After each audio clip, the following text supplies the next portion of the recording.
Well, U.S. and European officials are making it clear nobody is going to war over Ukraine. That leaves economic sanctions as the West's primary tool for influencing Russia. Economics editor Mike McKee in our Global Outlook says, unfortunately, it is a very weak tool. What do you mean, Mike? Well, it's like that standoff, I don't know what you call it, where you get the two gunmen and they both have their guns out at the same time. Yes, they can make it painful for Russia, but it's going to be painful for the East and the West at the same time.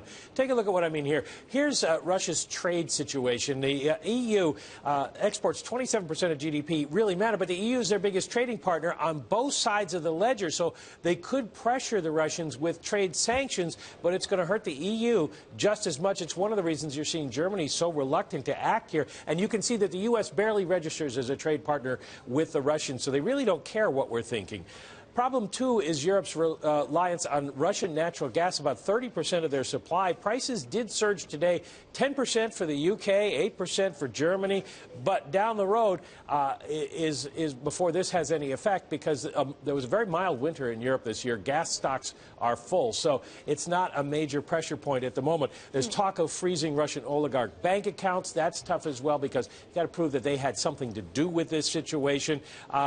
Europe is not anxious to antagonize the Russians at this point. No, they have a lot at stake, as you just point out, Mike. But we've seen this market reaction, which has been punishing. I mean, how much can Europeans withstand if they see markets continue to tank? Well, on the Russian, it's the same question for the Russians, because we saw the MISEX index down quite a bit today, a big drop there, capital fleeing, and you can see that in the ruble. The Russian ruble against a basket of its currencies hits another all-time low, and they raised their benchmark interest rates 1.5 percentage points to 7% today to try to halt that. People say that's not going to have enough of an effect. And this is a country that defaulted in 1998. They aren't particularly concerned about what's going on.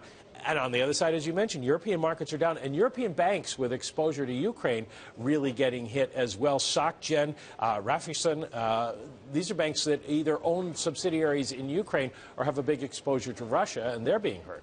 All right, Mike, just stay with me, because I want to bring in Angela Stent for more perspective on what is going on there and what could be the remedies. Angela Stent is the director of Georgetown University Center for Eurasian, Russian, and East European Studies, also former National Intelligence Officer for Russia and Eurasia. Dr. Stent, tell us, what are the options then for both the Americans and the Europeans here?